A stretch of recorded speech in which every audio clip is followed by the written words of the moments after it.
हरिओम. राजा जनक आणि सर्वज्ञानी श्री अष्टावक्र यांचा ज्ञानसंवाद. अष्टावक्र गीता अध्याय 2 श्लोक 4. यथा न तो येतो भिन्नास तरंगा फेन बुद्बुदाह आत्मनो न तथा भिन्नम विश्वात्मान विनिर्गितम. अनुवाद. जसे पाण्यापेक्षा तरंग, फेस व बुडबुडे भिन्न नाहीत, तसेच विश्व आत्म्यापेक्षा भिन्न नाही, परंतु आत्म्यातूनच निर्माण झाले आहे. विवेचन. राजा जनकाला स्वतःच्या आत्म्याचा बोध तर झालाच, पण त्याचबरोबर याचाही बोध झाला की सर्वत्र एकच आत्मा असून भिन्न भिन्न असे वेगवेगळे अनेक आत्मे नाहीत. तसेच या आत्म्यापेक्षा विश्व भिन्न नसून ते सुद्धा या आत्म्यातूनच निर्माण झाले आहे. त्याचीच अभिव्यक्ती आहे, त्याचेच रूप आहे. त्यासाठी ते हे उदाहरण देतात की ज्या प्रकारे पाण्यापेक्षा तरंग किंवा बुडबुडे वेगळे नसतात, त्याचप्रमाणे विश्व हे आत्म्यापेक्षा निराळे नाही. आत्मा व विश्व वेगवेगळे मानणे म्हणजे आत्म्याचे ज्ञान न झाल्याचे लक्षण आहे. अजून मनाच्या पलीकडे जाता आले नसल्याचे लक्षण आहे. भिन्नतेची जाणीव मनाच्या स्तरावर होते, नंतर सर्व काही अभिन्न असल्याचे जाणवते व एक तत्वाचा बोध होतो.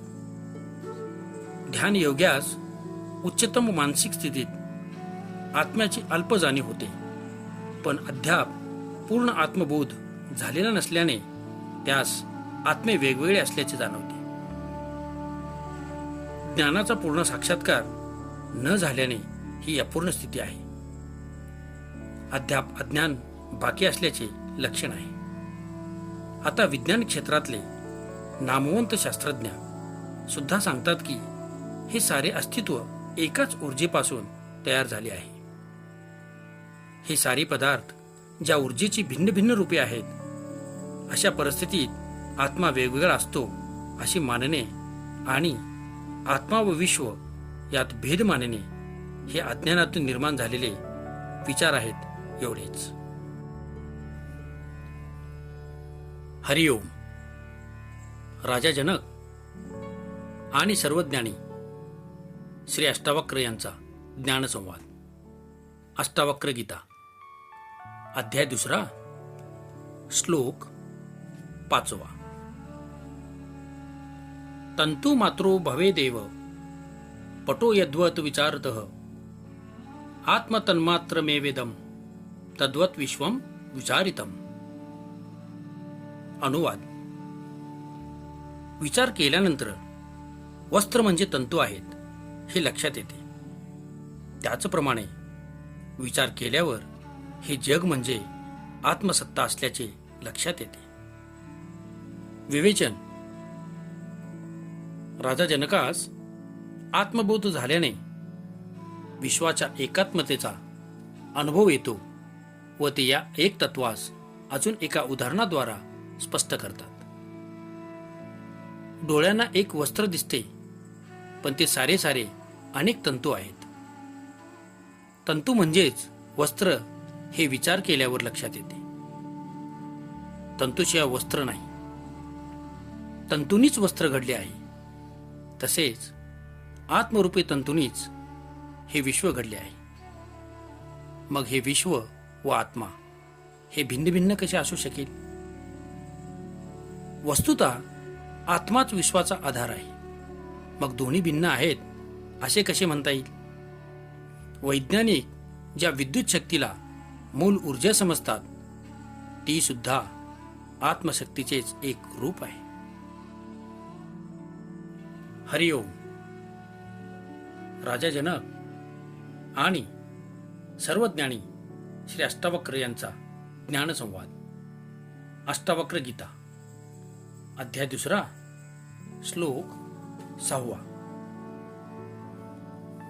यथैव क्षुरसे क्लुप्ता तेन व्याप्तेव शर्करा तथा विश्वं मयि क्लुप्तम मया व्याप्तम निरंतरम.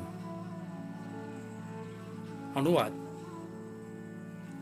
ज्याप्रमाणे ऊसाच्या रसापासून बनणारी साखर ऊसाचे रसात व्याप्त असते, त्याचप्रमाणे माझ्यापासून बनलेले हे जग माझ्यातही व्याप्त आहे. विवेचन. राजा जनक विश्व व आत्मा यांची एकता स्पष्ट करण्यासाठी अजून एक उदाहरण देतात की ऊसाच्या रसापासून साखर तयार होते, पण ती त्या रसात व्याप्त असतेच, अन्यथा त्यातून ती प्रकट झाली नसती. त्याचप्रमाणे संपूर्ण विश्व आत्मतत्वात म्हणजेच ब्रह्मतत्वात व्याप्त आहे, अन्यथा याची उत्पत्ती कशी झाली असती? साखरेत जी गोडी आहे ती त्या रसाचीच गोडी आहे. अनेक प्रकारच्या मिठायात जी गोडी आहे ती सुद्धा त्या रसाचीच गोडी आहे. ज्याला या रसाची माहिती नाही तो मनुष्य साखर, गूळ, मिठाई यांना वेगवेगळे मानेल. या सर्वात एक तत्व आहे, अभिन्नता आहे, हे त्यास उमजू शकणार नाही. जो अज्ञानी माणूस म्हणेल की साखर, गूळ, खडीसाखर, मिठाई यांचे रंग, रूप भिन्न भिन्न आहेत, मग त्यांना एकच कसे मानावे?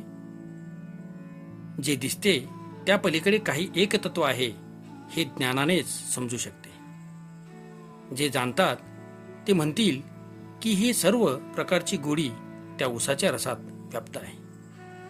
त्याचप्रमाणे आत्म्यापासून तयार झालेले हे विश्व त्या आत्म्यापेक्षा भिन्न नाही. आत्म्यामध्ये विश्व व्याप्त आहे व विश्वामध्ये आत्मा व्याप्त आहे. राजा जनकास या परमतत्व आत्म्याची सत्यानुभूती झाल्याने तू या सर्व विश्वातल्या एकात्मतेची जाणीव करून घेऊ शकतो. ओम शांती शांती शांती.